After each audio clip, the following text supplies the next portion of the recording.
And later in the bulletin, speakers at the Media General Dialogue Series on lifestyle audit spark renewed pressure on state institutions to demand transparency and hold public officers accountable for their wealth.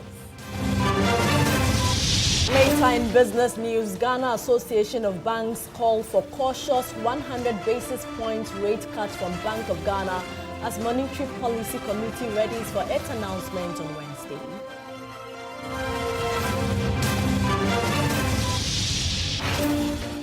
And on the international front, from December 10, under 16s in Australia cannot open social media accounts as platform asks to deactivate or remove all existing child accounts.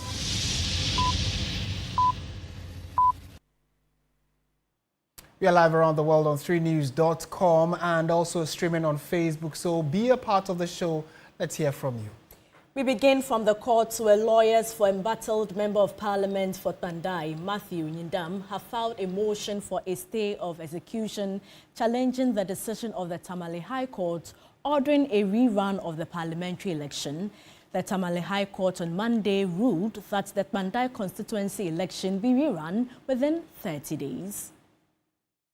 Supporters of both the governing National Democratic Congress and the opposition New Patriotic Party in the northern region were at the Tamale High Court for the judgment.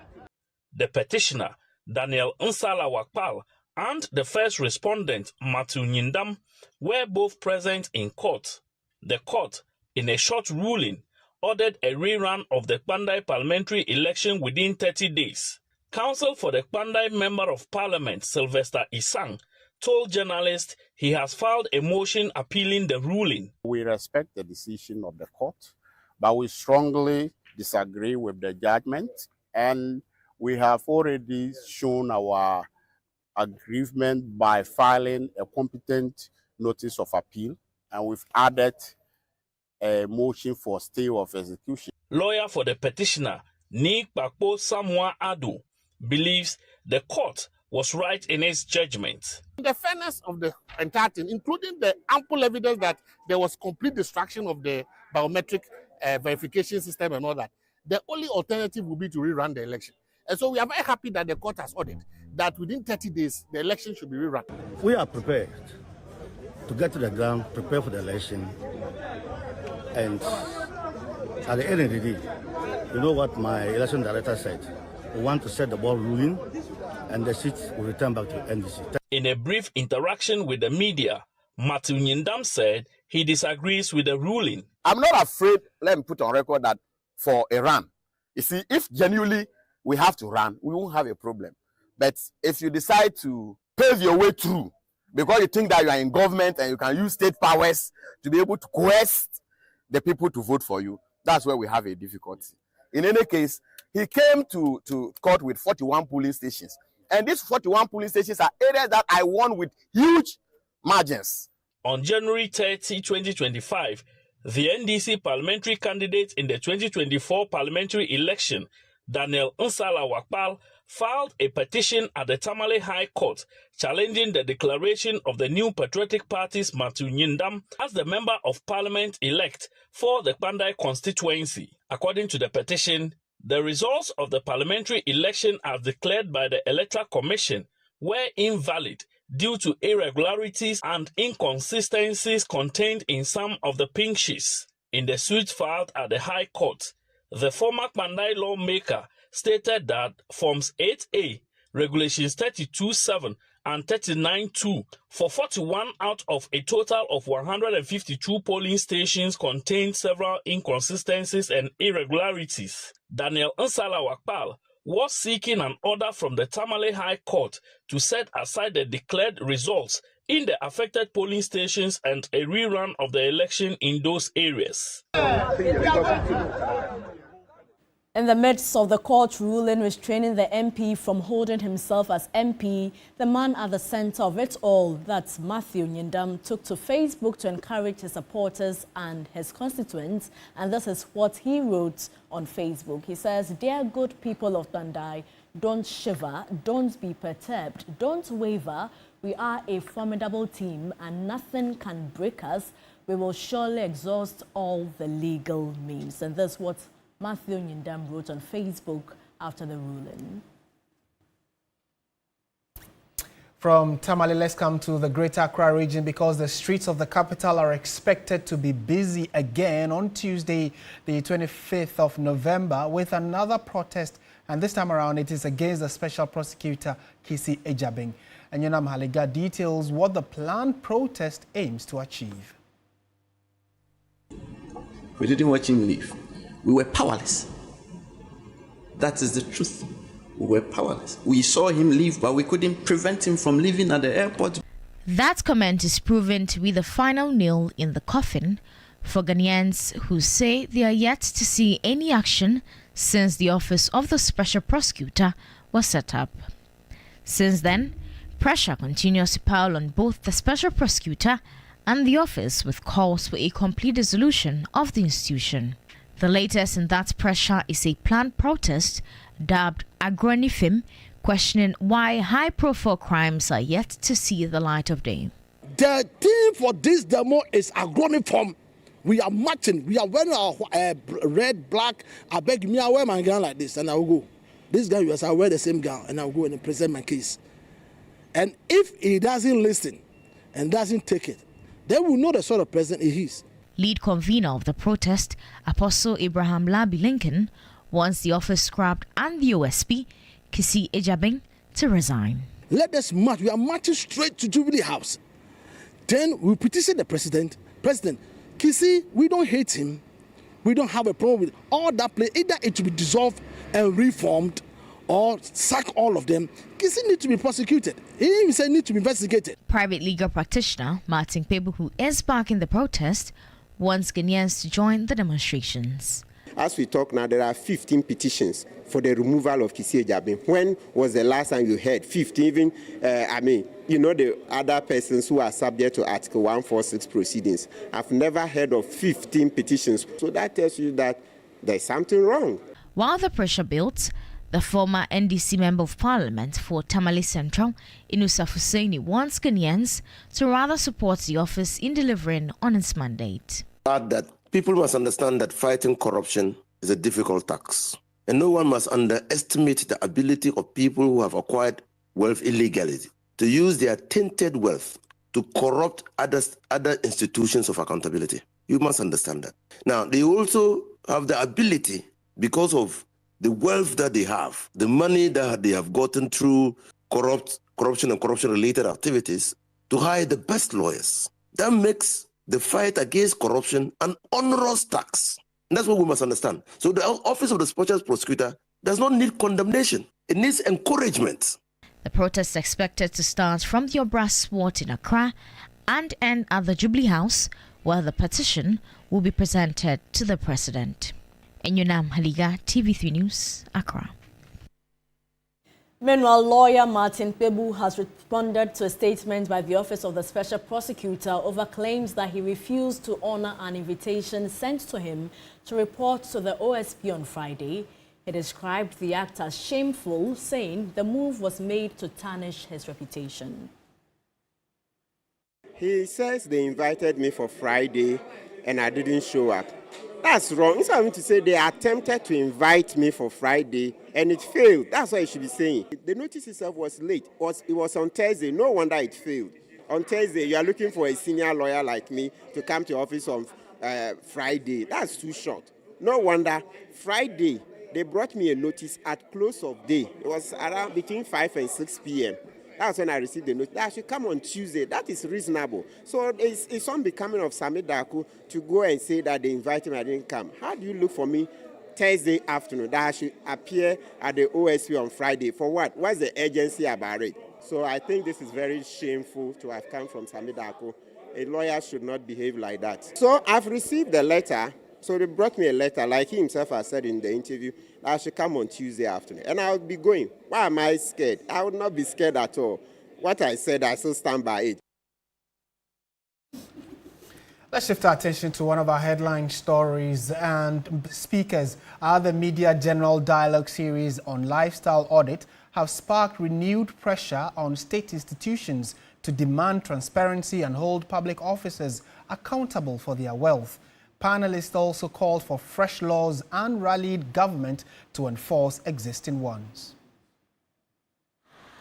In Ghana, calls for lifestyle audits are intensifying in the wake of major corruption scandals. Governance expert Professor Bafo Ajimandua stressed the need to question the quality of individuals appointed into office. As we live in this country today, you cannot go 10 kilometers straight on any decent road and feel great about the driving. We are building bad roads. We all see it. But when we hear of the budget allocations for these roads, we know there's something wrong. So who is that person who goes to inspect the road and passes it before the contractor is paid? But I have serious reservations about the ethics of public officers. We don't have ethics, and nobody talks about that. Enforcement will try, even though when you try, your own people will come in the night and kneel before you and bring some big people to beg you. We know all this, and we behave as if we don't. See, that hypocrisy is what kills me. Transactions lawyer and public spirits individual Dr. David Ofosudoti raised concerns about limiting the laws to only public officers. We pretend that we want to fight corruption. We are really not fighting corruption. Before we create a new law, we have existing institutions who are just not doing the right thing. An institution is only as strong as the people who are leading it. When the person leading the institution decides to enforce its law, the institution itself over a period becomes powerful. Lawyer Martin Pibu called for a complete overhaul of Ghana's anti-corruption framework. We need a complete overhaul of the laws. The laws right now are not fit for purpose. Yes. A public officer earning at least 5,000 Ghana, that's their qualification. So when they are leaving office, you just do the exit declaration and go away. But there should be a hearing. When we change the law, what we'll do is that you open the space for others to come in. So for me, more laws, I welcome them, because what would happen is that we are improving the laws. As the debate over lifestyle audits grows louder, one question remains: will Ghana choose new laws or stronger enforcement of the old ones? Let's now go to the Eastern region, where the Duke of Edinburgh has joined several other royals, including the late Queen Elizabeth II, who have planted a tree in the Aburi Botanical Gardens. Prince Edward dedicated the Wawa plant to the future of Ghana and its prosperity. George Queenan has more. The Aburi Botanical Gardens is an iconic landmark with deep historical significance for both the United Kingdom and Ghana. Before the garden was established, it was a site of a sanatorium built in 1875 for Gold Coast government officials. The garden occupies an area of 64.8 hectares. The Aburi Botanical Gardens was founded in 1890 by the then governor, William Bramford Griffith, and Dr. John Farrell Eastman. After some 315 years, it still serves the same purpose, aiding inhalation and also boosting Ghana's ecotourism. The Duke of Edinburgh was welcomed by the traditional authorities of Aburi, led by the Aburi Hene and Adonte Hene of Ekuapem, His Royal Majesty Otubo Jan Kwesi II. The ceremony was attended by officials from the Ghana Tourism Authority, led by a Deputy CEO, Gilbert Abeku Agri, the Forestry Commission, and the MP for Ekuapem South, Laurentia Jiwonu. Prince Edward planted a Wawa tree, dedicating it to the future of Ghana and its prosperity. In 1961, the late Queen Elizabeth II planted a mahogany on her visit to the gardens on November 16, 1961. King Charles III also planted an oak tree in 1977 when he was a Prince of Wales. There are some trees as old as 300 years existed in this very garden, and they are planted by the Ghana Tourism Authority to conserve some of these plants. These symbolic exercises continue to deepen the Ghana-UK bilateral ties, which has spanned decades. George Queenan, TV3 News, Aburi, Eastern Region. The government is in talks with ECOWAS and the World Food Programme as part of additional measures to reduce the glut of grains and cereals on the market. Speaking at the Government Accountability Series, the Agriculture Minister, Eric Opoku, stated that he will be meeting with ECOWAS officials on Tuesday to decide the way forward. Firstly, even onion. We are told that over 3 million cedis worth of onion got destroyed on the market because people were not buying. In fact, women in Volta region have given us their word that we should stop the importation of onion because they can produce enough to feed our country.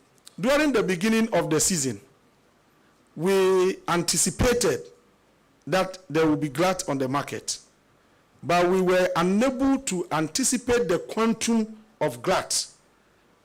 So buffer stock is now going through the procurement processes. It's government money. You can't just step into the market, put the money in your pocket, and then start buying. So they are going through the processes. When they are done, they will get the licensed buyers to be on the field to buy the excess for them. We have also spoken to WFP. They are talking to their counterparts in other areas to see what they can do to mop up the SSS. We have also invited ECOWAS because they also have a responsibility to maintain strategic reserves against emergencies. So ECOWAS will be meeting me tomorrow to see what plans they have to also be part of the process. We are also speaking to our colleague ministers in West Africa and then Africa.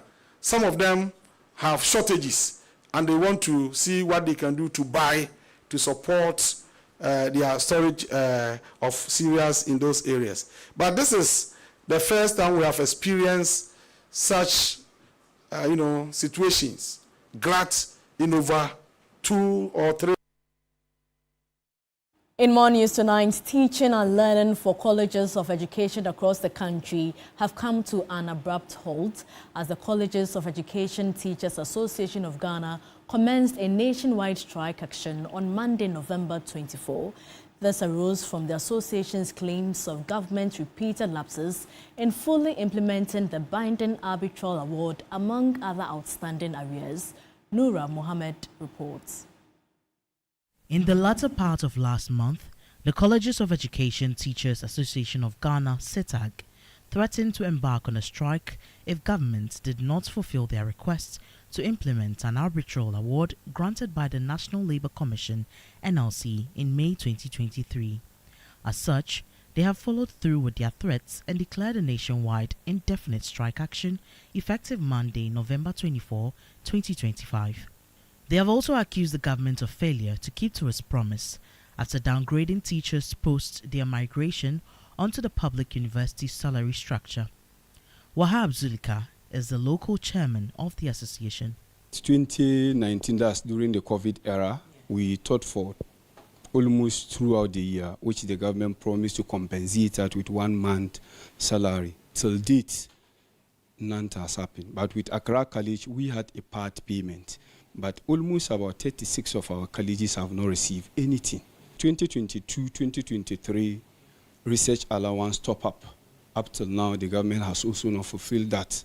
We're told that with this migration, nobody will be shortchanged, only for them to do that. For now, it's an indefinite strike that we are embarking on until everything is paid. There's no way we'll go to class. At the Accra Training College, we spoke to the SRC Vice President and some students to gauge the impact of the strike on their studies. I feel sad because the outcome of this disagreement between the the government and our lecturers, the result or the impact is with the students. So as it stands, we are at our various dormitories, no classes going on, and we are just confused, especially the level 100s who just came to school about 3 weeks ago. The lecturers are not in the class, so we just hang around and then we have a group presentation, so we are just working on that. We are just level 100s and we came just 2 weeks now, so we don't know what we are doing, so we are pleading on them to come and then guide us on what we are to study for this semester. We beg them, they should come and teach us. The association is calling for a decisive and swift action by the government in ensuring that every pesewa owed them is paid. Noura Mohammed, TV3 News, Accra. Staying on education, the University of Gold Coast has held the second edition of its annual MBA congregation. The graduation brought together graduates, academics, and industry leaders for a ceremony that examined not only the academic achievement, but also Ghana's economic direction. The Gold Coast Hall was filled with pride and excitement as faculty, Families and business leaders joined the university community for the congregation. Addressing the congregation, Chancellor of Gold Coast University, Dr. Gideon Titio Fair, emphasized the need for ethical leadership in an evolving global economy. As our graduates prepare to step into the world of business, governance, ministry, and industry, we are reminded that nations rise when leaders rise, and economies shift when minds shift. Ghana's future depends on men and women who are prepared, principled, and purposeful, and today represent such men and women. The Vice-Chancellor, Prof. Cedric Bell, echoed the sentiments, applauding the graduates for their resilience throughout the MBA program. Harness the toolkit of a visionary entrepreneur. Think outside the box. Be innovative and creative, but never accept there's nothing that can be done. The skills you have acquired, use them to good effect for your personal advancement, your family, and national benefit. The 2025 valedictorian Millicent Ejay Okwampa says this achievement is a call to action to contribute to Ghana's growth with purpose and excellence. The congregation saw 546 students graduating. First Bank Ghana has expanded its support for student welfare and digital access with an initiative on the University of Ghana campus. The bank has commissioned Hotspot Comfort Zone, offering students a modern space to study, relax and to connect. And this initiative is aimed at enhancing learning and improving students' access to technology. Hotspot Comfort Zone serves as a multi-purpose hub equipped with free Wi-Fi, charging stations, comfortable seating and a modern ambience for group studies and relaxation. The project forms part of First Bank Ghana's broader mission to support youth development through digital inclusion and campus-friendly initiatives. Pro-Vice-Chancellor for Academic and Student Affairs, Professor Gordon Awandari, commended First Bank Ghana for the initiative, noting that it aligns with the university's vision. These hotspot comfort zones, they are meant to provide a space for our students to be able to sit down in between lectures and do whatever they need to do in between classes they can do here. The overall goal is to enhance the experience of our students on campus, not only in their academic work.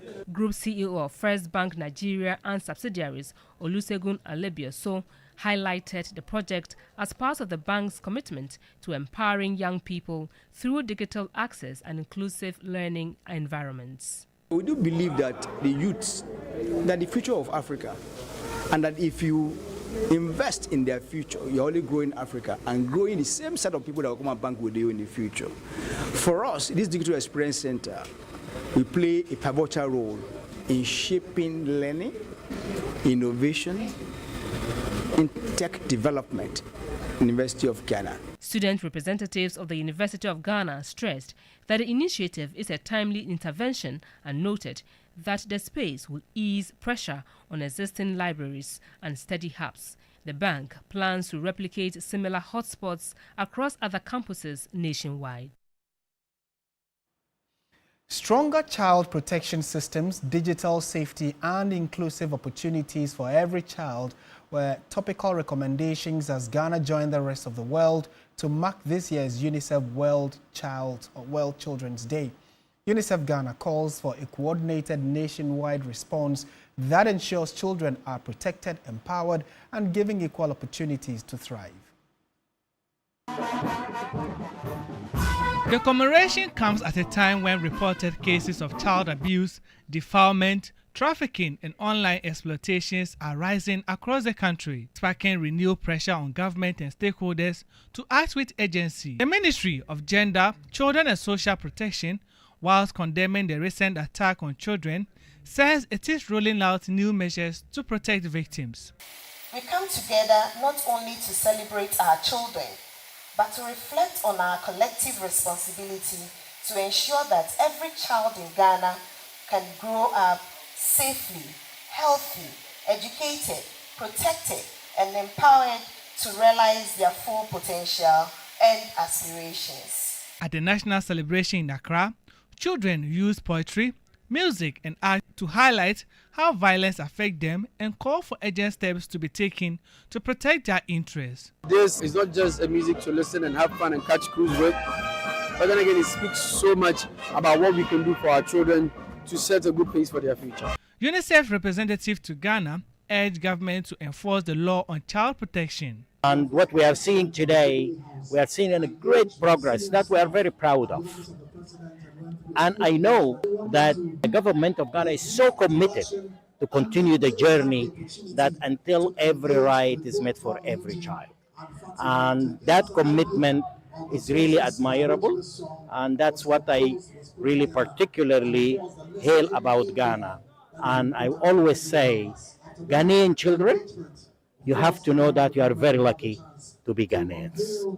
This year's theme, My Rice, My Day, focuses on listening to younger voices and giving them the platform they need to thrive.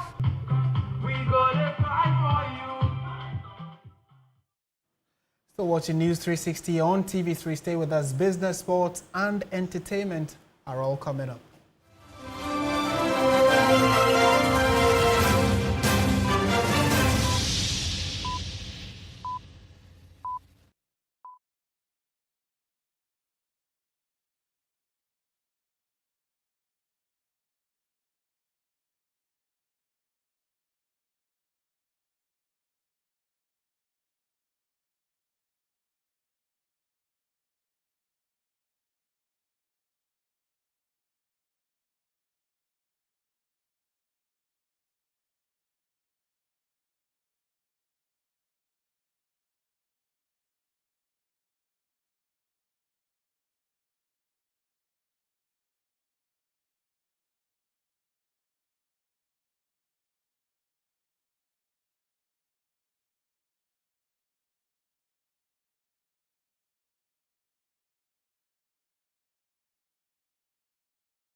Reporting from the Takoradi Market Circle, from the heart of the Upper West Regional Capital, from the heart of the Ashanti Kingdom, reporting from Sunyani, from the Central Business District of Navrongo. The parliamentarians are on recess. This is where it all unfolds, the moments that potentially alters the course of our nation and the world. These are the individuals we recognize, the voices we amplify, who appears on screen and who contributes behind the scenes. With professionalism at our core, we bring you news you can trust, impact journalism that makes a difference.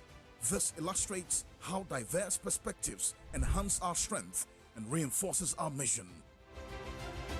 This is 3 News, leaders in breaking news, exclusive interviews, facts and analysis on TV, radio, online and digital. 3 News, first in news.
the Indomitable Hero Pack promo. The goal is to win a trip to Disneyland Paris. We all have 8 comic books, right? I have.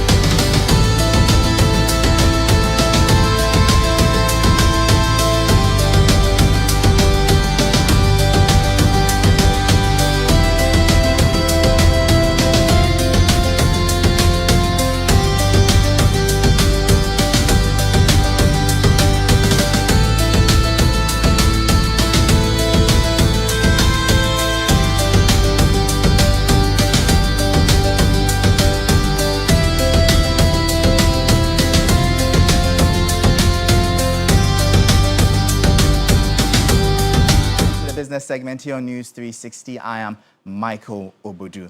Now, Governor of the Bank of Ghana says Ghana is on the verge of entering a new era of price stability, with inflation forecast to settle between 4% and 6% by the end of the year, firmly within the bank's target range. Speaking at the opening of the 127th Monetary Policy Committee meetings, Dr. Johnson Isiama added that the country's economic rebound is now broad-based enough to signal a transition from recovery to sustained expansion. The Bank of Ghana says the toughest period of price hikes is now behind the country and that macro stability is gaining firmer ground. Real rates remain high, creating room for a carefully calibrated easing cycle. And with inflation likely to settle between 4 to 6% by year end, before stabilizing around the target band in 2026, Ghana is entering what could become a multi-year period of price stability. According to Governor Dr. Johnson Isiama, recent gains have not been accidental, but the result of coordinated fiscal and monetary discipline and reforms in foreign exchange operations. He says the real economy is now showing clear signs that the nation is moving beyond recovery. These gains confirm that the negative output gap is narrowing and the economy is gradually shifting from recovery to expansion. But the turnaround is not accidental. It reflects our sustained fiscal discipline, the cautious but determined monetary stance, and structural policy reforms, particularly the improvements in the FX operations framework and the rebuilding of our external buffers. The governor says the policy rate decision will continue to balance growth support with inflation control as the country works to secure long-term economic stability.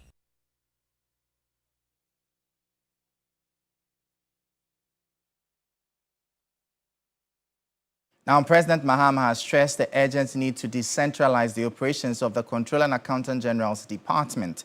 Speaking at the annual conference of the African Association of Accountants General in Accra, he said decentralizing the operations of the Comptroller and Accountant General's Department is key to improving efficiency and reducing opportunities for financial mismanagement. Of Accountant General's Department. We have struggled with this for some years, and I think that the time has come when we take bold action about decentralizing the Accountant General's departments. The Accountant General in Ghana manages the payroll of a nurse in my hometown in Bole. If she reports to work, she doesn't report to work. If she deserts her position, her salary continues to go into her account, because by the time somebody writes a letter to the region sends it to the ministry sends it to the Accountant General, some 3, 4, 5, 6 months have passed. And then every year the Auditor General will flag it and say somebody continued to receive a salary even after they had deserted their post. There's a case of the person who died. I'm sure you heard it in the last Auditor General's report.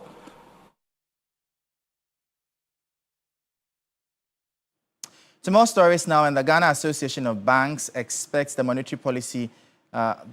Bank of Ghana's Monetary Policy Committee to reduce their key lending rates by at most 100 basis points to 20.5%. The MPC is currently holding its 127th regular meetings from November 24 to 26, 2025 to review the state of the economy. Chief Executive Officer of the Ghana Association of Banks, John Iwa, urged the central bank to adopt a cautious approach to its easing inflationary pressures as the committee is slated to announce its decision on Wednesday, November 26, 2025. I would think that they will be very measured in reducing the policy rate in order not to create problem, creating some level of inflation as a result. So I'm thinking that maybe somewhere around 100 basis points at the maximum potentially will be where the central bank or the committee will be looking at reducing the rate because of the uncertainties around the inflation outlook in December, given the seasonal nature, and we know how prices behave in December in the country. And that'll be all for the business segment here on News 360. I am Michael Obodu. We'll bring you updates now from the currency and the commodities market.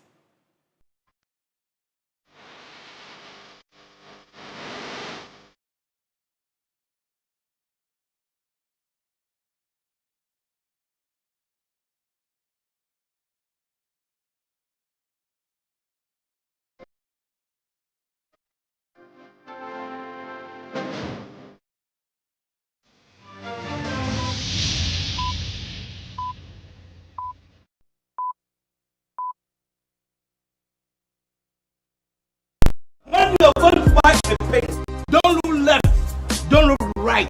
Go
Ampofo. Let's begin on the domestic front where Aduana FC reclaimed the summit of the Ghana Premier League after grinding out a tough victory over Berekum Chelsea, while Asante Kotoko were forced to settle for an exciting stalemate all the way in Summerboy against Samatex. Here's a roundup of the action from the various match centers over the weekend, compiled by my colleague Mutala Yakubu. Of the Ghana Premier League has come to a closure with some interesting results. It started on Friday where Mediema and Bechem United clash at the TNA Park, with Mediema hoping to continue their winning form, but it did not come to fruition as that game ended goalless. In the end, it is Bechem who could have even gotten all 3 points when Augustine's Okra effort struck the woodwork and the game ended goalless. At Wenchi, it was Hearts of Folk that made that long journey to face Young Apostles. Hearts were hoping getting back to winning ways as well, but that game also ended goalless. And in Sechue Park, where Samatex also hosted Asante Kotoko, it was a big one, beautiful game. That game went on to the dying numbers, where Samatex were awarded a penalty under some controversial circumstances, which Emmanuel Mama stepped up but missed, and that game also ended goalless. Aduana were the heavy victors of the weekend as they won by 3-1 against Berekum Chelsea, meaning that they've solidified their position on top of the Ghana Premier League and are still on course at winning this year's Ghana Premier League, even though we are not done with the first round. We also had Karela also winning against the likes of Holy Stars. 11 Wonders, they are in the news again, even though they drew their game 1-1 against Hoho United away from home. They have parted ways with their manager, Jay Sapon, just after a month of hiring him, and Jay Sapon feels that the working condition is not right for him. That is why he has left his post. So 11 Wonders are still in search of a new manager. So match day 11 done and dusted. We are moving on to match day 12. To some women's football, where Black Queens head coach Kimlas Bjorkegren has unveiled his 24-woman squad for the friendly against European champions England, a high-profile game that will cap the Lionesses' homecoming series and offer the Black Queens a valuable test ahead of the upcoming World Cup qualifiers and next year's Women's Africa Cup of Nations. Our women's football expert, Akosia J, has more details in the following report. Black Queens coach Kimlas Bjorkegren has named 24 players ahead of the team's clash with the Lionesses of England. It is the final game in the homecoming series for the 2025 Euro champions, organized to thank fans for their support and to begin preparations for the 2027 FIFA Women's World Cup. This will be the first meeting between the two sides. The Black Queens were bronze medalists at the 2024 WAFCON, while the Lionesses are the European champions. Anastasia Echan returns to the squad after a long absence, and Cevets Geneva FC defender Benedict Simon ends her debut call-up. Coach Kimlas will use this high-profile match to measure his team against a World Cup contender, as the 2025 Women's African Cup of Nations will serve as a World Cup qualifier. The match will be played on Tuesday, December 2nd at the St. Mary's Stadium. Well, before we go, Manchester United are about to face Everton at Old Trafford in the final game of the Premier League matches this weekend. You can get updates of that on our social media handles at 3SportsGH, and also highlights of that on Sports Station, which comes your way live on TV3 at 9 p.m. My name is Oreku Ampofo, and entertainment is up next.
love and unwavering support throughout the competition. Many people, proud of her achievement, believe Etonam's success will serve as a powerful inspiration for young girls in her community and across the region. 2025 Etonam! In October this year, Etonam made history by reclaiming the highly coveted Ghana's most beautiful crown for the Volta region. To many, her victory is a remarkable achievement worthy of celebration. She walks in grace, like a story untold, wearing her strength,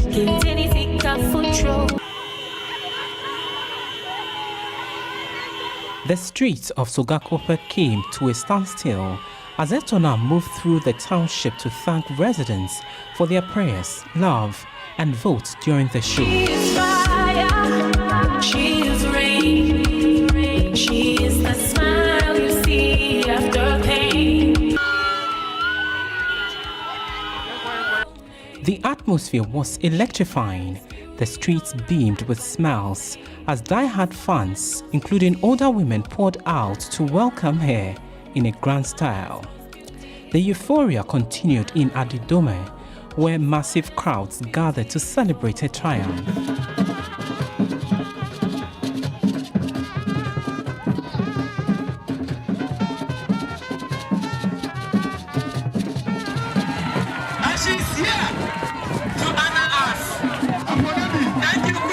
Addressing the gathering, Etonam expressed deep gratitude to the chiefs and people of the region for the overwhelming support throughout the competition. She said the encouragement, prayers, and belief in her talents kept her grounded and motivated on the national stage. My chiefs, my queen mothers, it's amazing. I am grateful to them for their love, for all that they've done for me, for the gifts, Semas, and all of the sources.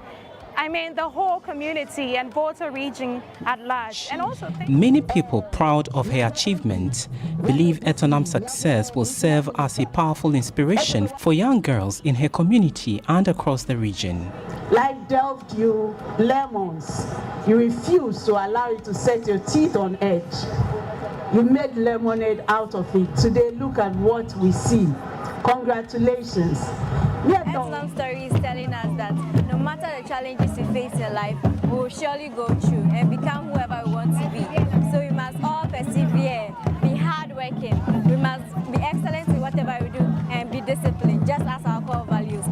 Her homecoming, filled with color, excitement and tradition, reflects the pride of a region united behind their newly crowned queen. Well, that's it for the Entertainment News segment here on News 360. My name is Noella Donko. Thank you so much, Noella. Coming up, international news. From 10th December, social media companies will have to take reasonable steps to ensure that under-16s in Australia cannot set up accounts on their platforms and that existing accounts are deactivated or removed. The Australian government has so far named 10 platforms to be included in the ban: Facebook, Instagram, Snapchat, Threads, TikTok, X, YouTube, Reddit, and streaming platforms Kick. Government says the ban, a world-first policy popular with many parents, is aimed at reducing the pressures and risks children can be exposed to on social media.